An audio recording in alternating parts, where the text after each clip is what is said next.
everybody, welcome. I'm Howie Howard from Mr. Furious Records, and today on Dat Fury Radio, I've got new music. New album out today at MrFuriousRecords.bandcamp.com and on streaming. Apple tends to be a few days late, so it might not be on Apple yet, but it should be on your other big players. MS Ride, I'm on the Brute Squad, a sampler and guitar-based album. And I've got Drew here to listen to it and talk about it with me. Drew has not heard it yet, so this will be a fresh experience. What's going on, Drew? Excited to hear it. You sound excited. Here we go. Crushing Attack. You're gonna get unfiltered reaction here. What's your drum machine? Drum Brute Impact.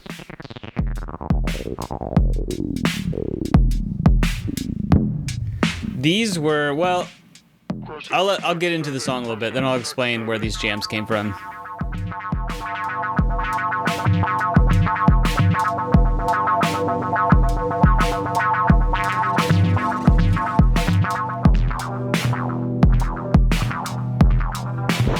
Crushing Attack Static.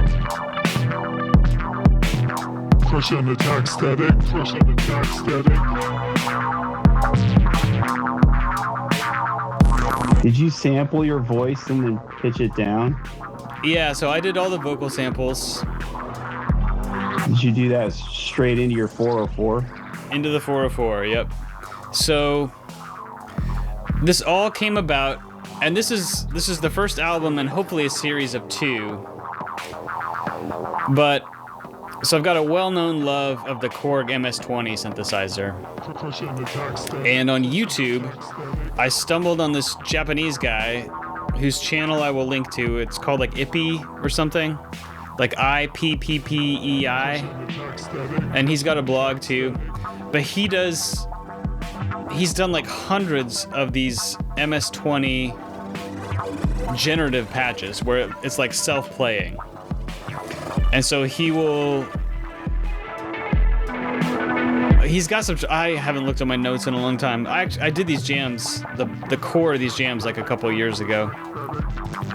But he's got some standard tricks, and he almost always will like tape a key down to keep it going, but he doesn't really, he moves the knobs a little bit, but he mostly like sets up a patch and just does a little like 90-second thing. And they tend to be pretty rhythmic, so I thought, well, that's fun. Like, I want to do his patches and experiment with his he posts a really nice picture. You can see exactly what he's doing. You can do it yourself if you've got an MS-20 or a plug-in for an MS-20. So I was like, this is great. I love these patches. I love these sounds. But what can I like do different? I thought, well, I'll pair it with a drum machine and like do a jam. So I would start fresh, look up one of his videos or posts and like recreate his patch, get it going roughly like he had it, and then tweak it myself and link it up to the drum machine so the drums and the MS-20 went down like at the same time. And I chopped up those jams to make the arrangements and added vocal samples and played guitar. Sometimes I'd play a long stretch. Sometimes I'd make guitar samples. And then this is all going on to the 404, so then I do all the 404 style grab effects and stuff. So you're sampling directly to the 404 and doing all your chopping there? I moved into Reaper for the chopping, so the initial thing was mono drums and MS-20 onto the 404 as a stereo pair. I moved that into Reaper to chop it up and do a little bit of like stereo processing. For the MS-20, just a little panning. But the drums got some widening above a certain frequency, so like the kick is still centered, but the hat is off to the side a little bit, just for a little bit of stereo space. And once I had an arrangement, I'd bounce a stereo file, put it back on the 404, and just everything else happened on the 404. So it was a very 404-centric process, except for chopping up the arrangement to try and get the... I would do a 7 or 8 minute jam, and that gets cut down to a 5-minute arrangement. So on your MS-20 patches, are they just going totally independent of the BPM setting on the drum machine, or were you giving it a clock? I generally used one of the direct outs from the drum brute to replace whatever the Japanese guy, I wish I knew his name, I don't know his name off the top of my head, but to replace whatever he had been using as the trigger. So it tends to be like kind of disjointed, but kind of in sync, because you'll have like the drum brute will be sending out like a half note or a quarter note that will link it up, but in between those half notes or quarter notes, something on the MS-20 like the LFO or a cycling envelope will be getting re-triggered at an uneven interval. So it's an odd time structure. Is it a CV clock signal that you're sending out? No, usually an audio signal into the CV processor, which has like a trigger out. Oh, okay. So here's Killer Illness. Corey helped me write these lyrics. Yeah,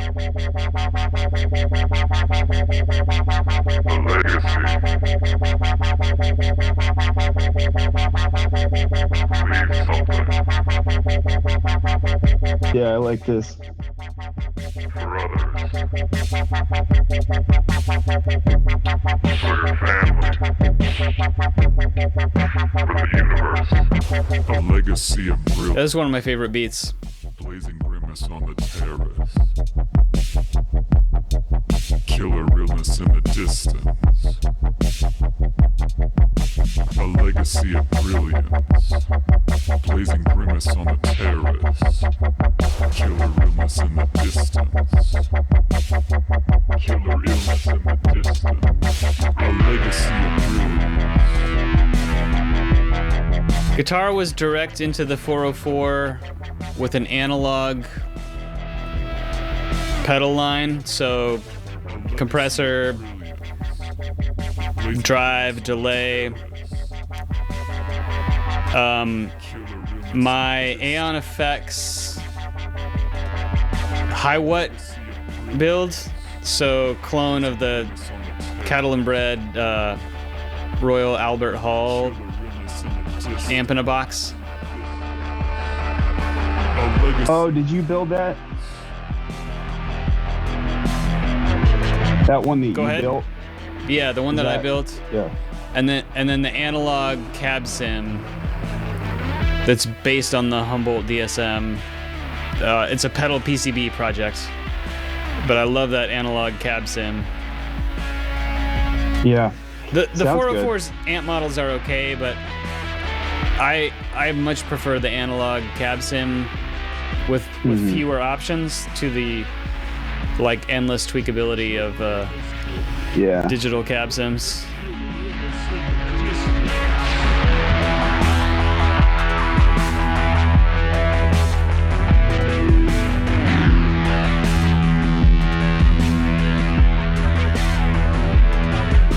A legacy of brilliance, blazing grimace on the terrace,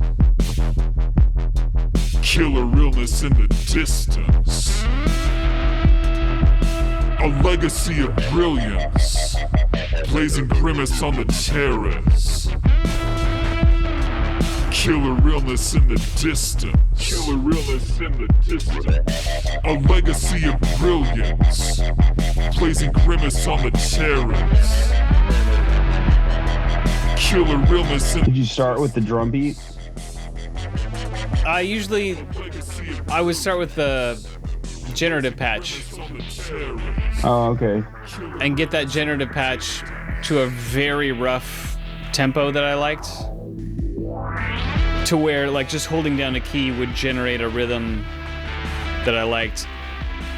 And then I would repatch to bring in the whatever signal I'm using from the drum brute to replace the internal trigger, whatever.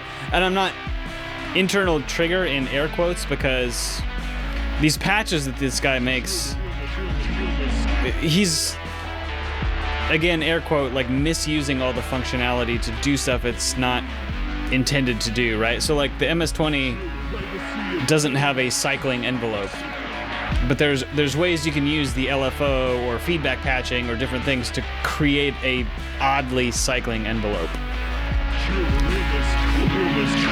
So I'd recreate his patch, pull up something I liked, and then to a first approximation, like unplug whatever was clocking the generative patch and move that to the drum machine and set up a drum track on roughly the same tempo and then build the snare and kick and hat around it. I see. A legacy of brilliance, placing grimace on the terrace. It's fun to do some vaguely like Bowie, kind of Mick Ronson lead things. I felt like riffy, real exercise and kind of keeping it simple. A legacy of brilliance, placing grimace on the terrace. What's the modulation on the guitar? A legacy of brilliance, placing grimace on the terrace. I mean, I don't remember specifically track by track. I think I used a lot of a secret black and gold phaser that we both have. Oh yeah, it's a phaser. Okay. The cicadas are out. Yeah. Can you hear my cicadas? I can. Yeah, they bleed through a little bit in a nice way. Okay, if it's too loud, I can go in. No problem. You're good.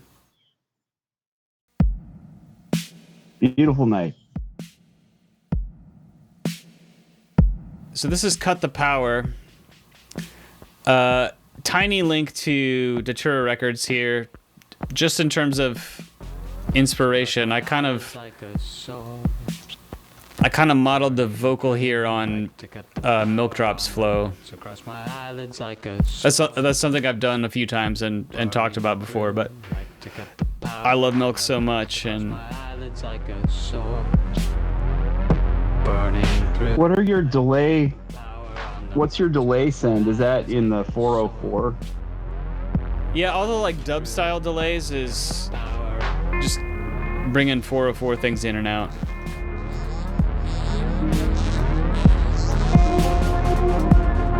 And when I'm doing the 404 effects, all right, this has I'll talk about the effects in a second, but this song, these verses or whatever, this reading is from a Raymond Chandler novel. I was kind of working on this stuff a lot, like 2 summers ago, when I was reading my first Chandler novels at Corey's recommendation. And Chandler, some direct quotes like this reading or some just kind of inspiration filtered into a lot of the vocals on this project. That just kind of like 30s, 40s LA gangster detective. I don't know, something about it just appealed to me and seemed to fit.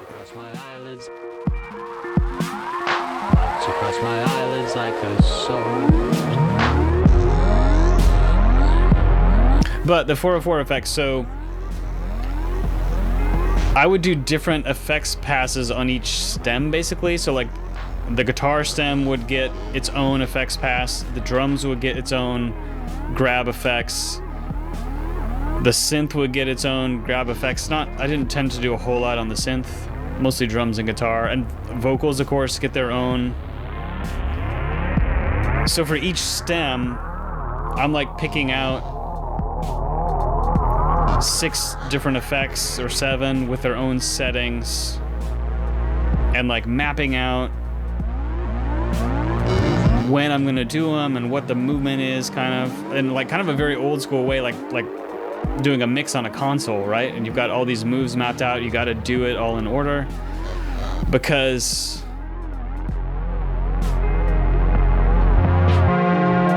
the core beats, the drums and the MS-20 were not done to a clock that matched the 404. Like they were done to the Drum Brew's internal clock, and I didn't like go and they're just on the 404 as like a 5-minute sample that just starts and plays for 5 minutes. So all these guitar things and like all the effects passes, I had to play them. Oh, so you're not triggering looped samples. You loaded like a whole stem. Yeah, exactly. I treated the 404. I treated the 404 like a cassette 4-track. Yeah, you re-recorded it in multiple passes, stem by stem. Exactly. And then also an overall pass. So there's all these different layers of the grab effects happening at different times for different instruments. Wait, so did you take your master track then and load it back onto the 404 for the master pass? I just resampled it. So like each stem gets its effects pass, and so then I've got a bank of like maybe 5 samples, right? Like synth, drums, guitar, vocals, maybe an additional thing. And that this is all 404 Mark II. I haven't said that. This is all in the Mark II. So then, to make the stereo mix down with its effects, that's just a resample process. So that's all happening on the 404 Mark II as well.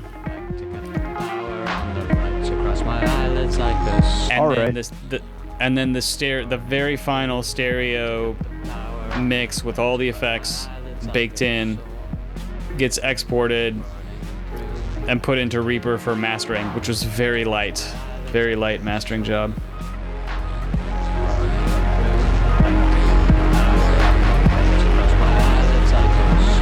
Yeah, it was a really fun process and really fun to treat it like tape almost. Yeah, when you're doing your performances with to do your effects processing, you said you're resampling onto the 404. Yeah, so I'll let's say I'm gonna do the guitar effects. I will work them all out with the whole mix playing. And I would take notes on paper. Okay, at 30 seconds, you're gonna do the overdrive. At 55 seconds, it's the delay. At a minute 25, it's the crusher, bit crusher. So I'd map it all out, and then to actually bake in the effects and do the performance, I would only hear the guitar on playback. Because you can't monitor something without resampling it when you're resampling.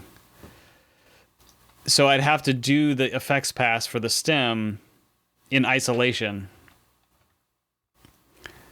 and kind of remember and memorize how it was supposed to sound. Yeah, you probably had to write down all your cues. Yeah. Wow, that's I wouldn't have thought to do it like that. I mean, I don't know how a 404 works. I've never used one. It's an unusual workflow, but I chose it because I wanted to do something unique. And there's also a practical aspect of I wanted to do it away from the main studio. So just in a different corner of the house. where the space was much more limited and I wasn't bothering anybody. So it served some side purposes to do the process that way. Yeah. Rapidly ravaging any sense of oscillation. Impetus of impending phases. Rapidly ravaging any sense of oscillation. Impetus of impending phases. Rapidly ravaging any sense of oscillation. Which guitar did you use? My usual, the 345. I think exclusively. That's just home base.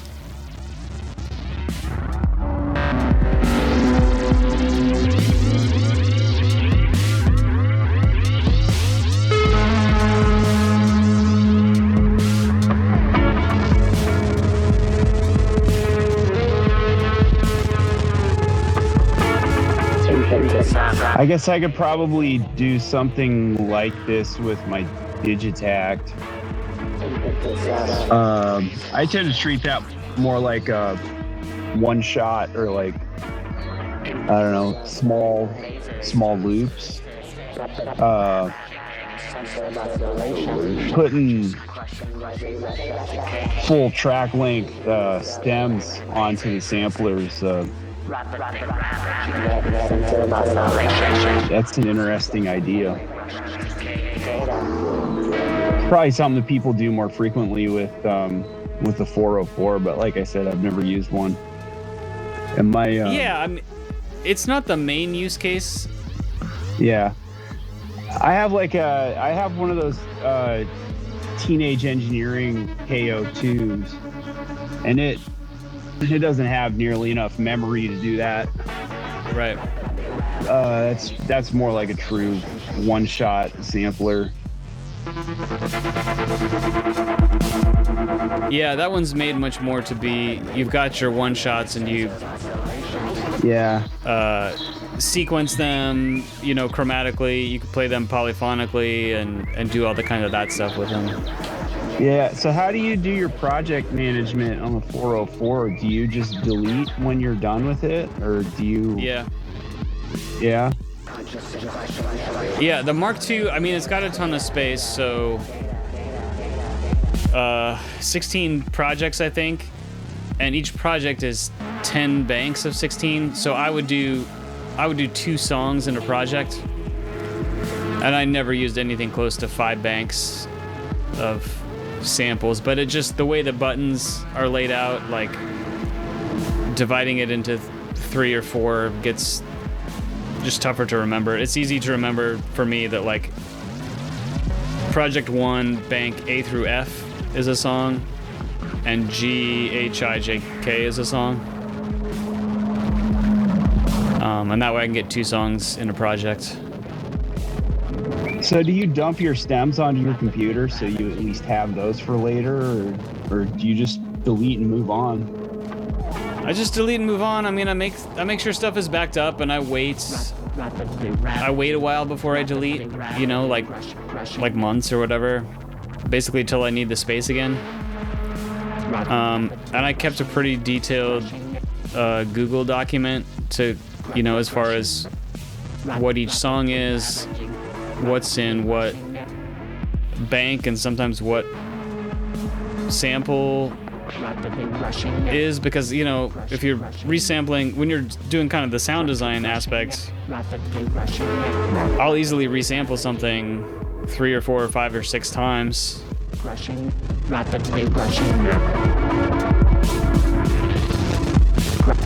So sometimes if that's gone too far, or I need to go back, sometimes it's helpful to know. I'm not always like super detailed about it, but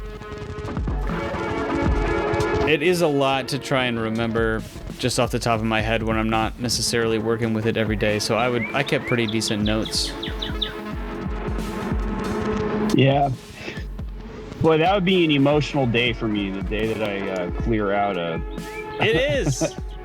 It totally is. I would have a panic attack the moment I hit the button. I've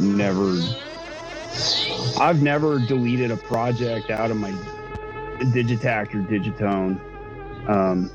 Someday I'll have to, but I can back up all my sequences and projects, so I can pull them back in from storage.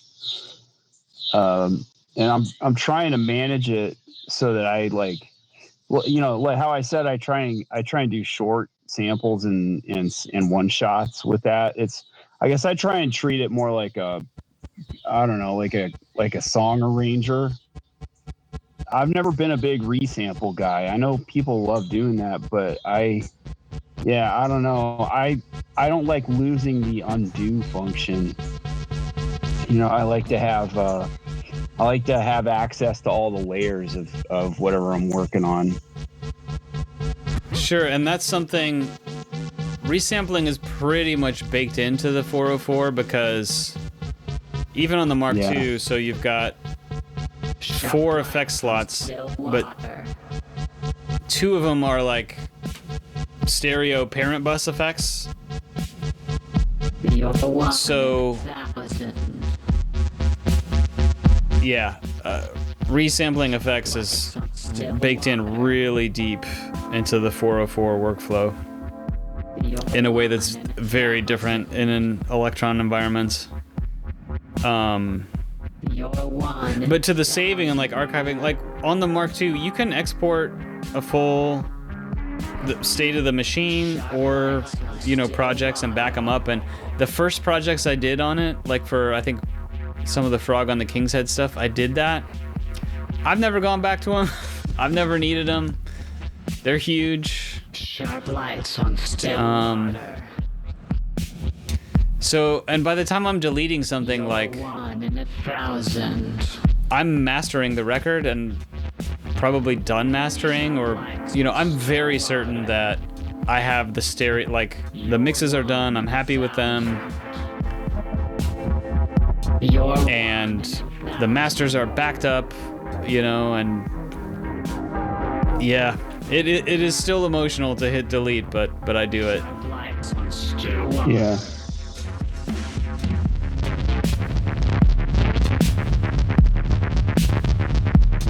Is that pulsating sound in the background one of your MS-20 patches? Yeah, so like the MS-20 generally provides like the bass line, but like it taking up even more.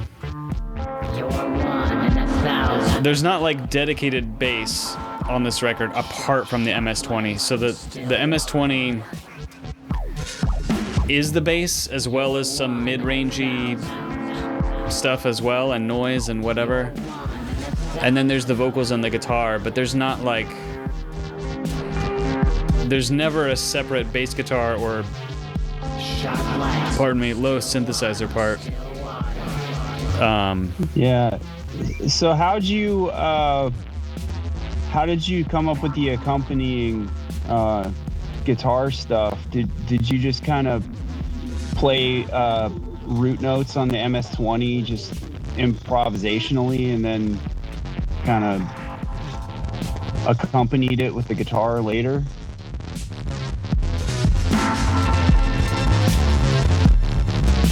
Well, I didn't have the guitar in mind when I did the basic MS-20 and drum tracks. I didn't know what these jams were going to turn into.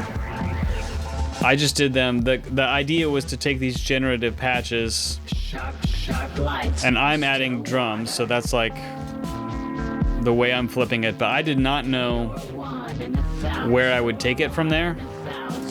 And that actually kind of leads me back around. I said this was the first album and hopefully 2. I did 12 or 13 jams. This album has 6 songs.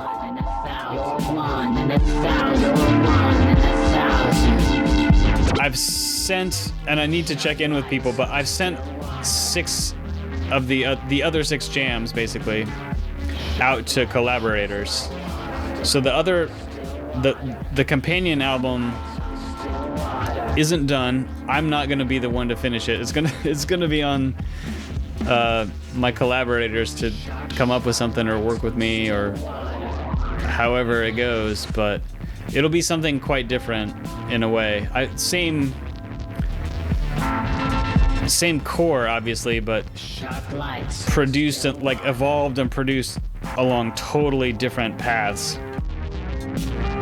And I hope we do it, because actually I sent out what I considered the best stuff, and I kind of picked who got what a little bit. Ebony's got one. Jet Moran from Datura's got one. Daniel has 2.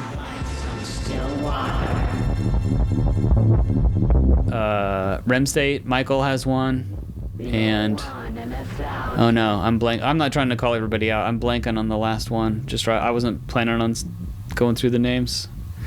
And some of these were sent out like 2 years ago, some like 1 year ago, which is totally fine. I did not have the capacity to finish stuff out, but I'm hoping that maybe, so with this album coming out, I will circle back with people, and I'm hoping that maybe like next year,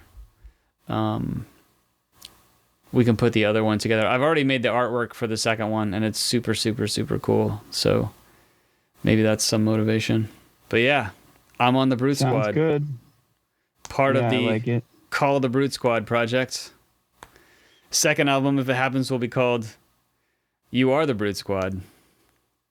My Princess Bride fans will have understood where this is leading. But yeah, MrFuriousRecords.bandcamp.com, your major streaming platforms. If you're listening to this the day the album and podcast drop, that's July 15. It might take a few extra days to get onto Apple. I'm finding that's pretty common with my distributor, and sometimes a reminder is necessary. But that's where you can find it.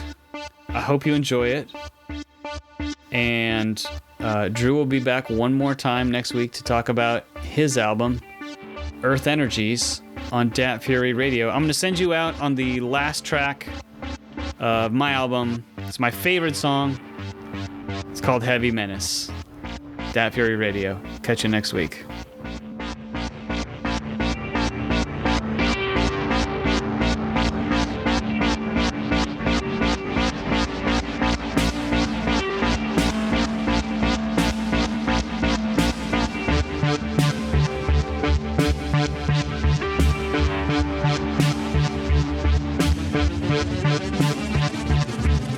Bring in the heavy menace.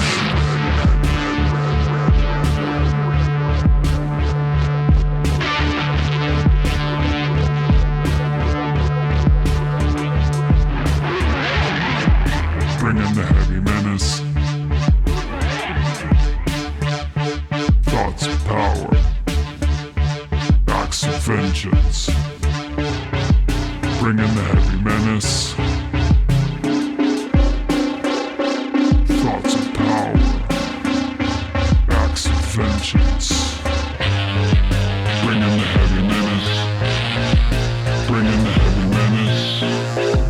Bring in the heavy menace. Thoughts of power, acts of vengeance.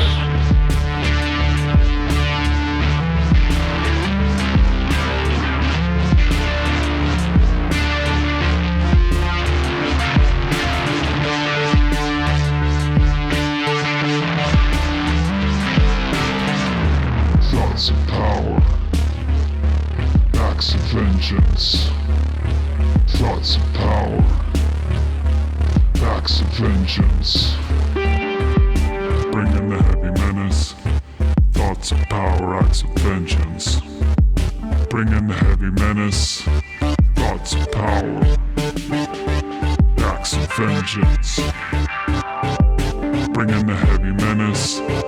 Thoughts of power, acts of vengeance. Bring in the heavy menace. Thoughts of power, acts of vengeance. Bring in the heavy power.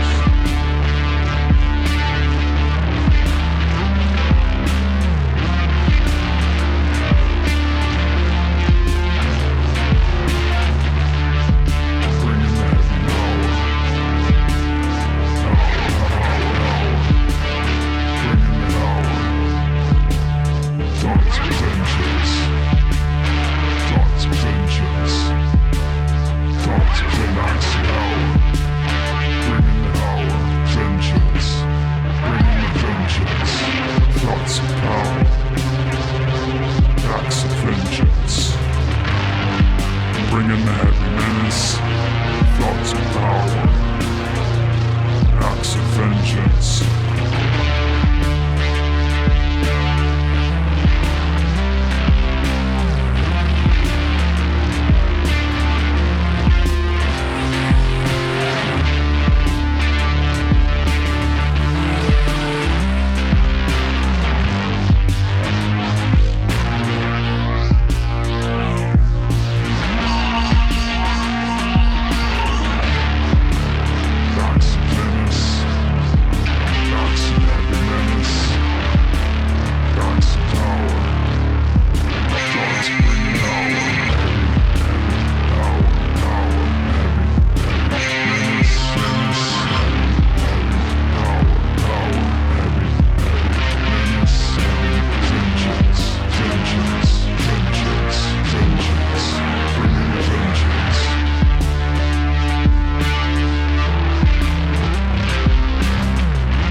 Bring him the